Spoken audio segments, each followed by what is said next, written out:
అంతర్జాతీయ వాణిజ్య ఒప్పందాలు ఒక్కొక్క దేశంతో ఒక్కొక్క రకంగా ఉంటుంది. ఫర్ ఎగ్జాంపుల్ అమెరికా నుండి భారతదేశానికి వచ్చేటటువంటి ఏదైతే హార్లీ డేవిడ్సన్ లాంటి వెహికల్ మీద 200% పన్నేస్తాం. అట్లాగే వాళ్ళ కార్ల మీదన 100% పన్నులేస్తాం. టెస్లా లాంటి వాటి మీద. ఎందుకు అంటే మన దేశపు మార్కెట్లని చెడగొట్టుకోకుండా ఉంచుకోవడం. అదే సందర్భంలో మన వస్తువుల మీద వాళ్ళు వేసేవి ఉంటాయి. ఇప్పుడు 50% వేసుకొచ్చింది అదే.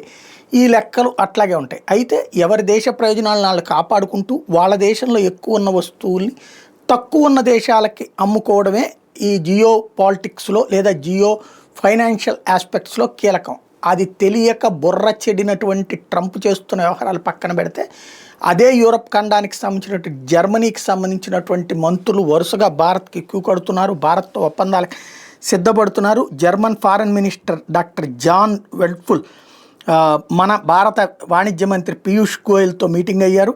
త్వరలో ఇరు దేశాల మధ్యన వాణిజ్య ఒప్పందపు దిశగా అడుగులు పడుతున్నాయి.